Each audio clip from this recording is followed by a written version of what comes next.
That's a good looking lineup.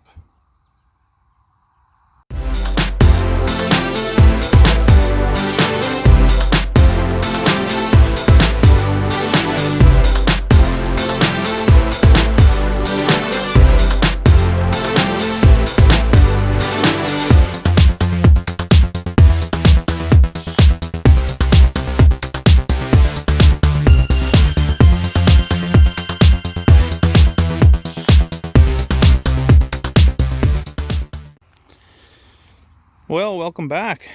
It's been a while since I made a video. Just walked out here to Machinery Row. Everything is ready to go and has been used well. It's been very busy the last few weeks. My work has been busy.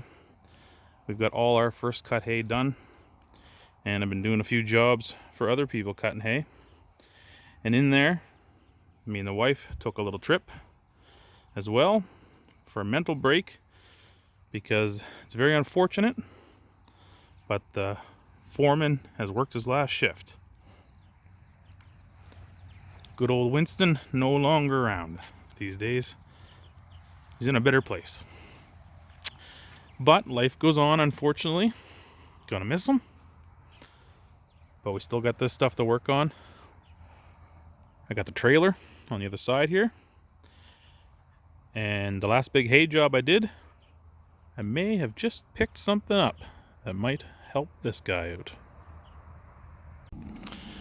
Well, would you believe I managed to acquire another New Holland 271 baler, identical to mine.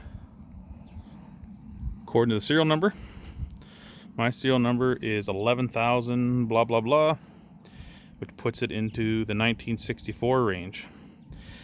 This serial number is 8,000 something. 8,062. So I don't know how many of these they made a year, but I guess this would be either a 63 or maybe even a 62. It's in relatively good shape. A little bit better than how I found the other one. But it's got a few features on this that I like. This has the extended table. Has a drawbar for pulling a trailer. The needles are in good shape. One cool feature that I don't have has a bale counter. Me, I just count my circles. This has an actual bale counter. And what I was missing from the other one, this is an original cover here, a nice curved cover, which I might take off here, paint it up, and put on my other machine. I guess the big question everyone wants to know is, how'd you get such a beautiful specimen for free? Well, they were using this on the farm this year, the first time they started up. It went bang. They said get rid of it. They decided that they wanted nothing else to do with it. So I have done a little investigation here. I noticed shear bolt is broke. That was the first thing. The other thing I noticed in here, I don't know if we'll be able to see it on camera. This is the knife that cuts against this knife, the plunger. Well, there's about a 1/2 inch gap at the bottom, and this has been peeled away from the baler. I don't know how, but I think the cutting knives have come together. You can see how big of a bend there is in that. There's no way that plunger is going to pass by. This is the bent knife here. Oh, maybe even 3/4 inch. And this edge way up here, that's the other knife. Now, these 3 bolts drop that back knife off. But looking down this chamber, she's bent. So when that came in, it's kind of tried to shove the plunger through the floor and just concaved it out. And this side of the baler here, you see there's a gap between this bracket here. It's shoved the side of the baler out, which actually holds the arm on. So what I'm going to try to do, I'm going to try to get this knife off. It's only 3/4 inch bolts. I'm going to see if I can get that plunger to pass by the end of this bale chamber. I may have found the problem here. These 3 bolts that hold this knife on were literally almost finger tight.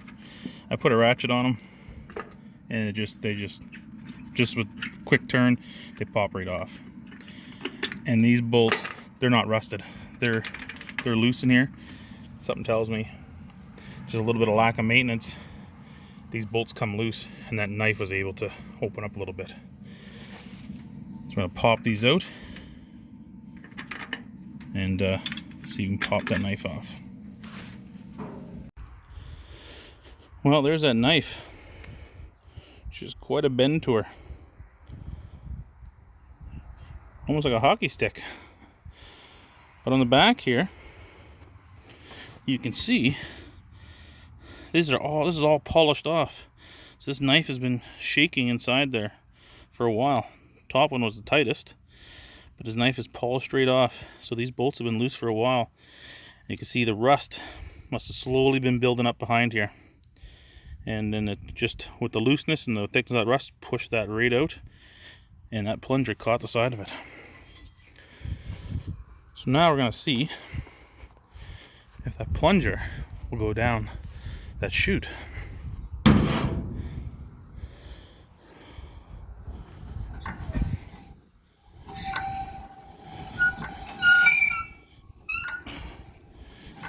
Look at that.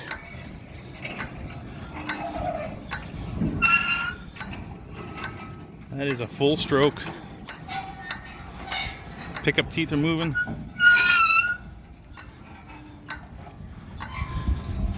Plunger's going. I wonder if these needles and knotters work. So it's tripped. So that should make those needles move. It's going. There they go.